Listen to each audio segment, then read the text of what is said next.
Hello दोस्तों, स्वागत है आपका स्टडी नासिक चैनल पे। आशा है आप सभी ठीक होंगे। तो आज के क्लास में हम लोग हिंदी साहित्य से संबंधित कुछ महत्वपूर्ण प्रश्नों को देखेंगे। ध्यान दीजिएगा और अंत तक जुड़े रहिएगा।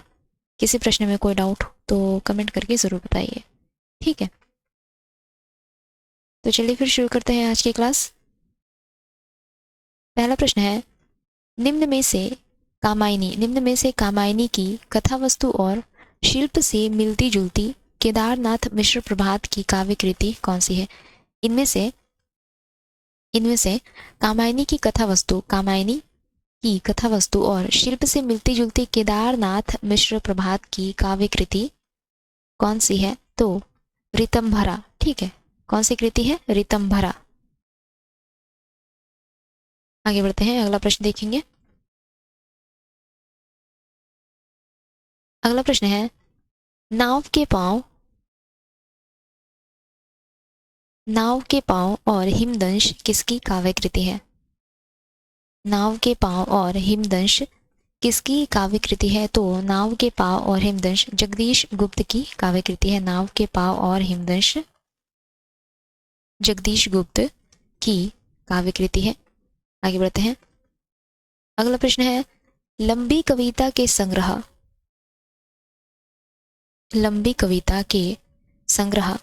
कहीं भी खत्म कविता नहीं होती और विचार और लहू के बीच के संपादक कौन थे? लंबी कविता के संग्रह कहीं भी खत्म कविता नहीं होती और विचार और लहू के बीच के संपादक कौन थे? तो नरेंद्र मोहन, ठीक है। नरेंद्र मोहन। लंबी कविता के संग्रह कहीं भी खत्म कविता नहीं होती और विचार और लहू के बीच के संपादक रहे नरेंद्र मोहन। अगला प्रश्न देखेंगे।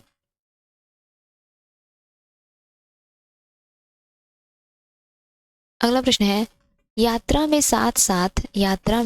साथ शीर्षक गीत काव्य के संपादक कौन रहे?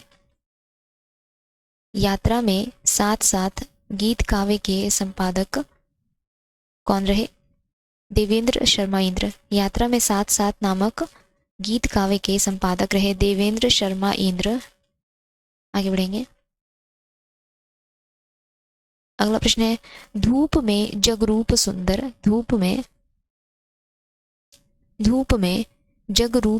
शीर्षक प्रसिद्ध कविता किसकी है? धूप में जगरूप सुंदर शीर्षक प्रसिद्ध कविता किसकी है? त्रिलोचन। धूप में जगरूप सुंदर प्रसिद्ध कविता रही त्रिलोचन की।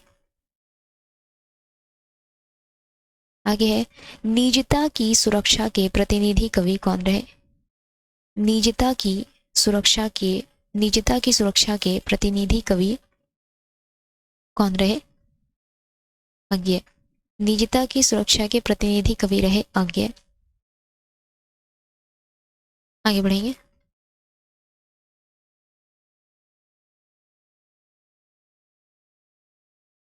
अगला प्रश्न है, किस कवि की कविताएं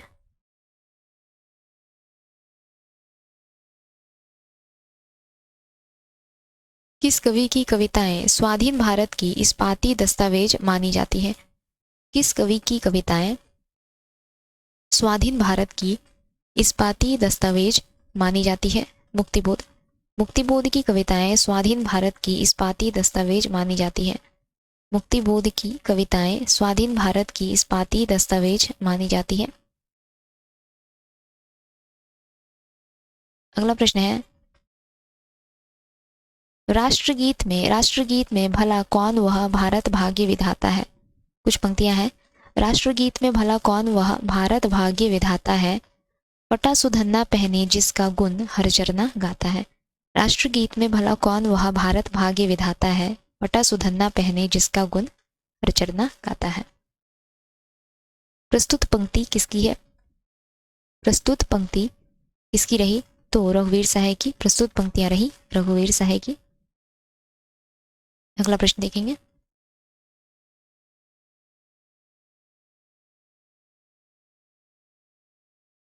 अगला प्रश्न है, डॉक्टर नगेंद्र छायावाद के बाद नए काव्य आंदोलन की शुरुआत किससे मानते हैं? डॉक्टर नगेंद्र छायावाद के बाद नए काव्य आंदोलन की शुरुआत किससे मानते हैं? तो डॉक्टर नगेंद्र छायावाद के बाद नए काव्य आंदोलन की शुरुआत गिरिजा कुमार माथुर से मानते हैं। डॉक्टर नगेंद्र छायावाद के बाद नए काव्य आंदोलन की शुरुआत गिरिजा कुमार माथुर से मांगते हैं। अगला प्रश्न देखेंगे।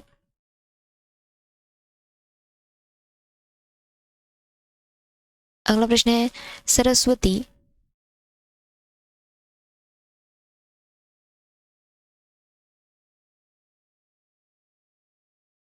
सरस्वती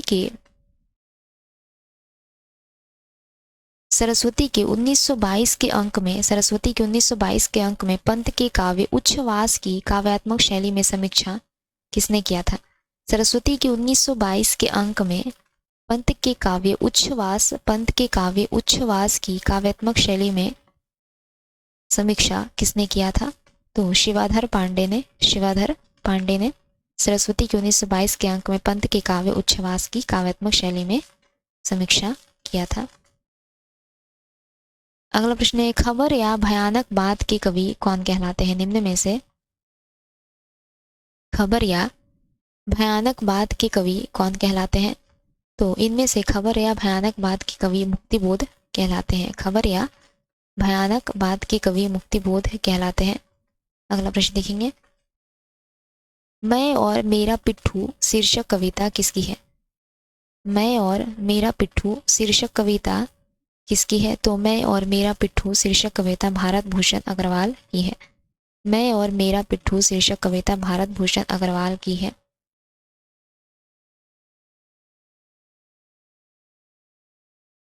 अगला प्रश्न है मूड्स के कवि कौन कहलाते हैं? निम्न में से मूड्स के कवि कौन कहलाते हैं?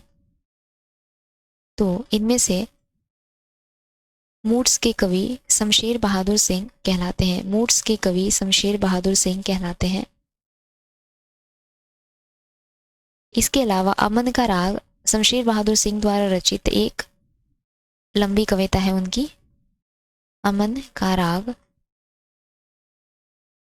ठीक है, अमन का राग शमशेर बहादुर सिंह द्वारा रचित उनकी लंबी कविता है। अगला प्रश्न देखेंगे। क ख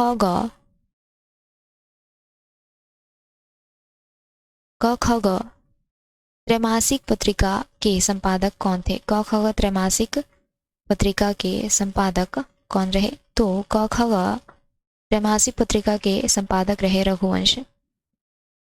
क ख ग त्रैमासिक पत्रिका के संपादक रहे रघुवंश। अगला प्रश्न है नई कवि के प्रति शीर्षक कविता किसकी है? नई कवि के प्रति शीर्षक कविता किसकी है?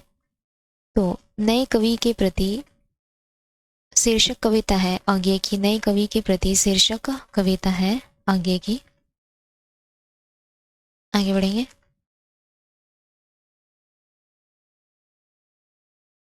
अगला प्रश्न है निम्न में से श्री राम शर्मा द्वारा रचित काव्य संग्रह कौन सा है? इनमें से श्री राम शर्मा द्वारा रचित काव्य संग्रह कौन सा है? तो श्री राम शर्मा द्वारा रचित काव्य संग्रह है प्राणों का सौदा। श्री राम शर्मा द्वारा रचित काव्य संग्रह है प्राणों का सौदा। अगला प्रश्न देखते हैं।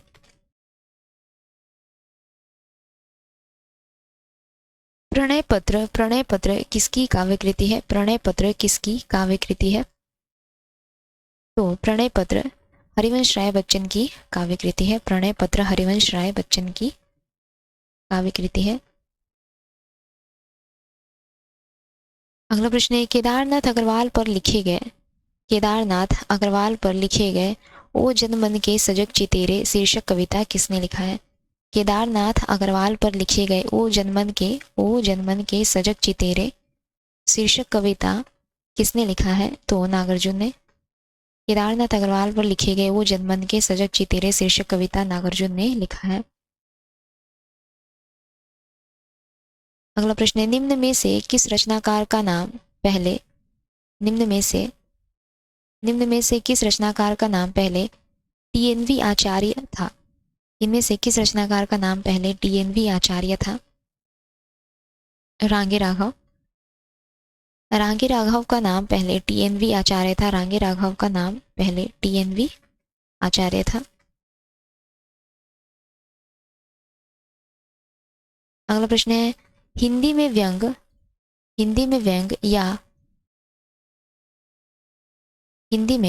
व्यंग या तो निराला ने लिखा है या नागार्जुन ने और केदार ने। हिंदी में व्यंग या तो निराला ने लिखा है या नागार्जुन ने और केदार ने। यह कथन किसका है? तो यह कथन रहा नामवर सिंह का। हिंदी में व्यंग या तो निराला ने लिखा है या नागार्जुन ने और केदार ने। यह कथन किसका है? तो यह कथन रहा नामवर सिंह जी का। अगला प्रश्न है वत्सल फाउंडेशन नामक साहित्यिक सांस्कृतिक संस्था की स्थापना किसने की? वत्सल फाउंडेशन नामक साहित्यिक सांस्कृतिक संस्था की स्थापना किसने की? अज्ञे ने। वत्सल फाउंडेशन नामक साहित्यिक सांस्कृतिक संस्था की स्थापना अज्ञे ने की। आगे है मुक्तिबोध की कविता को लावा किसने कहा? मुक्तिबोध की कविता को लावा किसने कहा? तो मुक्तिबोध की कविता को लावा प्रभाकर माचवे ने कहा। मुक्तिबोध की कविता को लावा प्रभाकर माचवे ने कहा। आगे बढ़ेंगे। अगला प्रश्न है युयुत्सावाद के प्रवक्ता कौन है? युयुत्सावाद के प्रवक्ता कौन है? तो युयुत्सावाद के प्रवक्ता रहे शलभ श्रीराम सिंह। शलभ श्रीराम सिंह युयुत्सावाद के प्रवक्ता रहे शलभ श्रीराम सिंह। अगला प्रश्न देखेंगे अलविदा शीर्षक से लंबी कविता किसकी है? अलविदा शीर्षक से लंबी कविता किसकी है? तो अलविदा शीर्षक से लंबी कविता रही विजयदेव नारायण शाही की। अलविदा शीर्षक से लंबी कविता रही विजयदेव नारायण शाही की। आगे बढ़ेंगे। मुक्तिबोध के काव्य को निषेध का निषेध किसने कहा? मुक्तिबोध के काव्य को निषेध का निषेध किसने कहा? तो मुक्तिबोध के काव्य को निषेध का निषेध डॉक्टर नामवर सिंह ने कहा। मुक्तिबोध के काव्य को निषेध का निषेध डॉक्टर नामवर सिंह ने कहा। तो आज का यह हमारा अंतिम प्रश्न रहा। अगले क्लास में जल्दी मिलेंगे। तब तक के लिए अगर आप लोगों को हमारी क्लास अच्छी लगे तो लाइक शेयर और सब्सक्राइब ज़रूर कीजिएगा। धन्यवाद।